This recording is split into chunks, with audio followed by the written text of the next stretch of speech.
Our next topic is corneal degenerations and dystrophies. अब इन दोनों में पहले बेसिक डिफरेंस पता होना चाहिए। डिस्ट्रॉफीज़ वो होती हैं बेसिकली कंजेनिटल एनोमलीज होती हैं जो इनहेरिट हमने की होती हैं, लेकिन डिजेनरेशन कोई पैथोलॉजी, कोई सेकेंडरी डिजीज़ होती है जो हमें बाद में हुई है, उसको हम कहेंगे कॉर्नियल डिजेनरेशन। अब अगर हम कॉर्नियल डिजेनरेशन की बात करें तो इसमें उन्होंने क्लासिफिकेशन शो की है, लेकिन इसको बस जो है नाम एक दफ़ा देख लें, not very much important. First of all is arcus senilis. ये हमें पता है कि कॉर्निया का डिजेनरेटिव चेंज है विद रिस्पेक्ट टू एज। हमें लिपिड डिपॉजिट नज़र आते हैं कॉर्निया में, लेकिन प्यूपिलरी एरिया अफेक्ट नहीं होता। मोस्टली ये लिम्बस के अराउंड हमें एक रिंग फॉर्म में नज़र आता है जो बेसिकली लिपिड डिपॉजिट्स होते हैं, ग्रे लाइंस होती हैं बेसिकली। सो इसका कोई ट्रीटमेंट की ज़रूरत नहीं होती because there are no symptoms, this is just an ageing factor.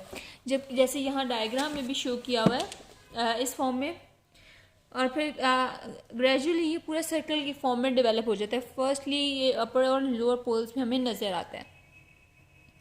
अब उसके बाद सेकंड है आर्कस जुवेनाइलिस, जो बिफोर 40 इयर्स अगर ये डेवलप हो जाए, सेम लिपिड डिपॉजिट सारी वही चीज़ है, जस्ट एज डिफरेंस है कि अगर 40 इयर्स से पहले हो जाए तो हम उसको कहेंगे आर्कस जुवेनाइलिस। उसके बाद है वाइट लिम्बल गर्डल अवॉक्ड। इसका आपने जस्ट एक दो बातें याद रखनी है कि ये चौकी लाइन है, वहाँ पहले थी ग्रे लाइन, ये चौकी लाइन डेवलप हो जाती है 40 to 60 ईयर्स में eight the level of Bowman's membrane, यानी कि बहुत कोई डीप नहीं है, ये सुपरफिशियल है। और this is due to elastotic degeneration of tissues. इसमें सिर्फ इतनी बात याद रखनी है। Amyloid degeneration, protein part of cornea degenerates. Pigmentary degeneration, अब इसमें फ्लैशर्स रिंग और इस तरह से ये आपने और डिजीज़ में पढ़ा होगा, जैसे फ्लैशर्स रिंग है केराटोकोनस में नज़र आता है। इसके अलावा स्टॉकर्स लाइन की हमने बात की थी, ये टेरिजियम में नज़र आता है। Hudson Stahli line, this is a horizontal line at the lower half of the cornea due to deposition of hemosidrin pigment। तो ये तीन आपने पॉइंट्स याद रखने हैं, हमने मुख्तलिफ चैप्टर्स में पढ़े हैं, और अभी ये हीमोसिड्रिन वाला नहीं आया वैसे। और इसके बाद बैंड शेप केराटोपैथी, जस्ट इसको रीड कर ले, नॉट सो इम्पॉर्टेंट। बाकी ये डिजेनरेशन और डिस्ट्रॉफीज़ के डिफरेंस बताया हुआ, इसको एक दफ़ा रीड कर लें। उसके बाद डिस्ट्रॉफीज़ आ जाती हैं, ये सारी की सारी, इसमें क्लासिफिकेशन की ज़रूरत नहीं है ना, ये सारी आपने रीड करनी है। जो आपने देखना है वो है ये वाले, ये granular macular and lattice dystrophy. Stroma जो part of bulk of part of the cornea है उसमें है ये, और इसमें आपने जस्ट एक दफ़ा गो थ्रू करना है, ये कोई ख़ास इम्पोर्टेंट नहीं है। और इसके अलावा जो मेन इम्पॉर्टेंट एक्टैटिक कंडीशन है दैट इज़, अच्छा वैसे हमने एक्टैटिक कंडीशंस अगर हम इनको अलग से क्लासीफाई करें, ये आती डिस्ट्रॉफीज़ में है, लेकिन जिसमें एक्टेजिया कॉमन पॉइंट है। एक्टेटिक सिकाट्रिक्स एक हमने पहले पढ़ी है, दैट इज़ कॉम्प्लिकेशन ऑफ प्रूलेंट या फिर बैक्टीरियल अल्सर। और एंटीरियर स्टेफाइलोमा, ये भी कॉम्प्लिकेशन में ही आ रहा था। एंटीरियर स्टेफाइलोमा में एक्टेटिक सिकाट्रिक्स के साथ ही आयरस की एडिशन थी। और फिर कंजेनिटल की अगर हम बात करें तो केराटोग्लोबस और मेगालोकॉर्निया हम ऑलरेडी देख चुके हैं। अब जो next and very much important point है, वेरी इंपॉर्टेंट यूक्यू, दैट इज़ केराटोकोनस, जो एक important ectatic condition of cornea है। इसको आगे हम डिटेल में देखते हैं। This is conical cornea. जिस कॉर्निया की क्या नॉर्मली शेप होती है, इस तरह से राउंडेड होता है, लेकिन केराटोकोनस में क्या होता है, कोन शेप्ड कॉर्निया हमें नज़र आता है, यानी इस तरह से बल्जिंग सा कॉर्निया नज़र आएगा जो अगर हम इसको साइड से देखें, ये अपीयरेंस होगी कॉर्निया की। अब इसकी हम क्लासिफिकेशन करते हैं, वो कैसे होती है। Keratoconus mild, moderate and severe, ये डायोप्टर्स के लिहाज से होता है कि आगे कितनी विजन डिस्टर्ब हो रही है इसकी वजह से। Mild is less than 48 dioptres, moderate 48 to 54 and severe is greater than 54 dioptres. अगर हम इसकी मॉर्फोलॉजिकल क्लासिफिकेशन की बात करें तो निपल कॉन्स और ओवल कॉन्स ग्लोबस कॉन्स इसके जस्ट आपने नाम करने, ये सारा का सारा करने की ज़रूरत नहीं है। केराटोकोनस में बेसिकली हो क्या रहा है, एक कंजेनिटल डिजीज़ है ये, और इसमें क्या होता है, there is weakness in the central part. देखें बल्जिंग वहीं होती है जहाँ पे वीकनेस होती है। केराटोग्लोबस में था कि पूरा का पूरा कॉर्निया ही बल्ज कर रहा है। इसमें जो फ्रंट पार्ट ऑफ कॉर्निया है यहाँ पे होगी अगर वीकनेस, तो यहाँ पे जो इंटीरियर चैम्बर से प्रेशर आ रहा है उसकी वजह से ग्रेजुअली कॉर्निया इस शेप में आ जाएगा। तो इसकी इतनी एटियोलॉजी आपको पता होनी चाहिए। और ये कुछ इसके अलावा ऑकुलर एनोमलीज के साथ भी अकर कर सकता है। अगर हम सिम्टम्स की बात करें तो empire vision and progressive myopia. आपका मायोपिया है जो चूँकि कंजेनिटल एनोमली है, मायोपिया होगा स्टार्ट में और वो आहिस्ता आहिस्ता बढ़ता जाएगा, और ये आम तौर पे किसी भी ग्लासेस से करेक्ट नहीं होता।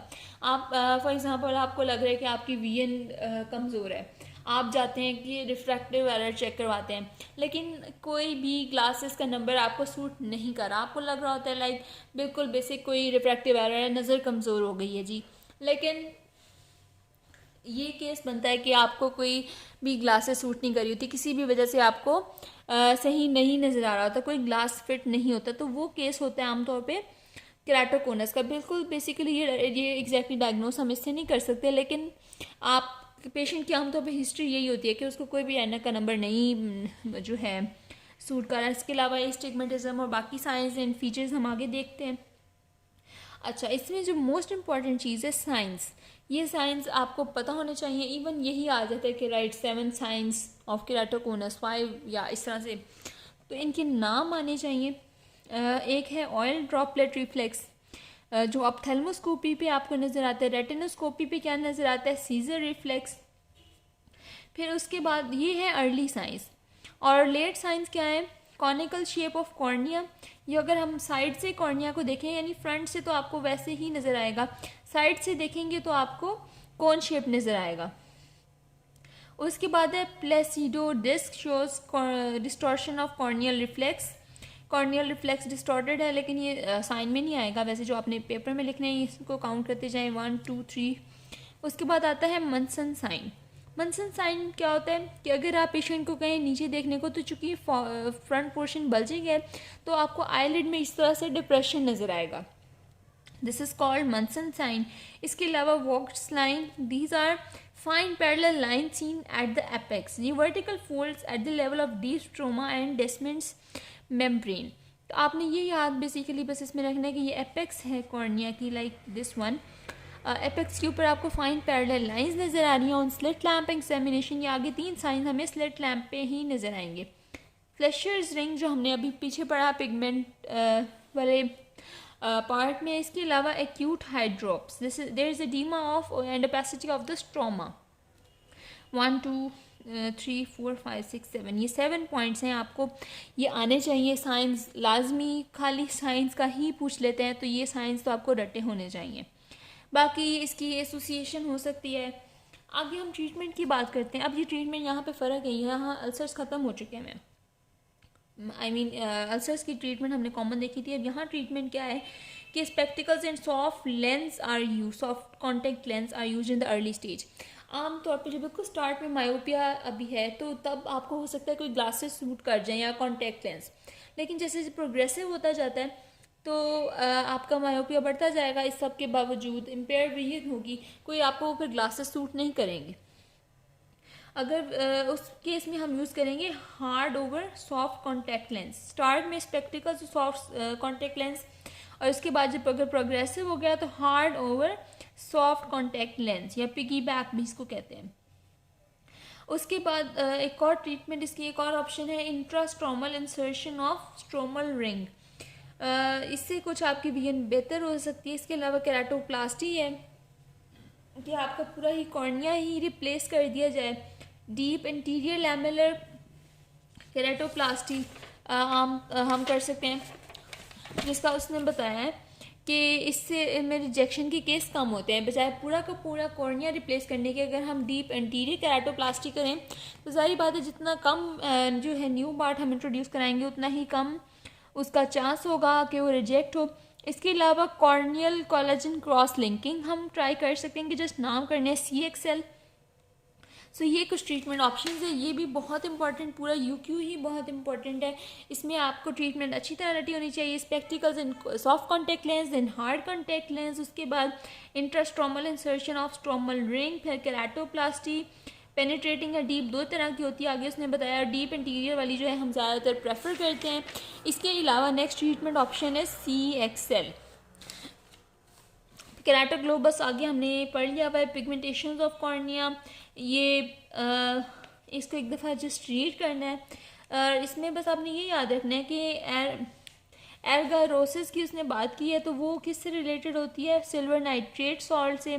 ब्लड स्टेनिंग किस में होती है? हीमोसिडिन वाले केस में इसकी हमने पिगमेंट वाले में हमने इसका पढ़ा था।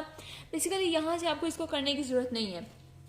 यहाँ एक टेबल गिवन है नेक्स्ट पिगमेंट डेपोजिशन का, जिसमें फ्लैशर्स रिंग की बात की हमने। आयरन डेपोजिशन होती है in the keratoconus.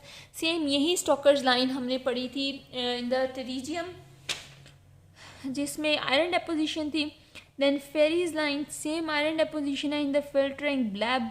Old opacity में हडसन स्टालीज लाइन जो भी हमने देखी है। एसिड्रोसिस। अच्छा, ये दो हैं जो स्ट्रोमा के लेवल पे, बाकी सारे एपिथेलियम के लेवल पे। इसको तो अच्छी तरह रट्टा मार लें, ये बहुत इंपॉर्टेंट है, MCQs में लाजमी आता है। फिर केयर्स फ्लैशर्स रिंग और विल्सन्स डिजीज़ में ये नज़र आती है copper deposition and melanin in the Krukenberg spindle या पिगमेंट डिस्पर्शन सिंड्रोम। उसके बाद आ जाती है ऑपरेशंस आपने करने नहीं है। टार्सोरेफी का हमने पहले चूँकि जिक्र किया है, तो इसका आपको बस इतना पता होना चाहिए कि इसमें क्या होता है कि this is the aim is to achieve lid closure, so the palpebral aperture is narrowed. Palpebral aperture आपको पता है ना कि हमारी जो अपर लिड आईलिड जब हम आई ओपन किया तो हमें जो डिस्टेंस है इनको हम कम कर देते हैं, ताकि आई जो थोड़ी सी बंद करने से पूरी बंद नहीं हो रही थी, अब वो आराम से बंद हो जाएगी। टार्सोरेफी इसको हम कहते हैं। बाकी केराटोप्लास्टी, इसके स्टेप्स एक दफ़ा देख लें। वैसे ये आपने सर्जरीज करनी नहीं होती, लेकिन ये वाइवा में पूछ लेते हैं, तो just give it a read और इसकी कॉम्प्लिकेशंस आपको पता होनी चाहिए। ये भी वाइवा के लिए जस्ट है, वैसे ही आपने कोई भी सर्जरी नहीं करनी। बाकी ये सारा कुछ मज़ीद करने की ज़रूरत नहीं है। So this is all about cornea. We have completed the topic, और जितना बताया है इतना ही इम्पॉर्टेंट है। इसके सिनेरियो और पिकअप पॉइंट्स आपको लाजमी पता होने चाहिए। सो अगर आपने ये सारा देखा है, एक दफ़ा इसको बुक से रीड कर लें। So this is more than enough. So I hope this would have been helpful for you. Keep watching and subscribe.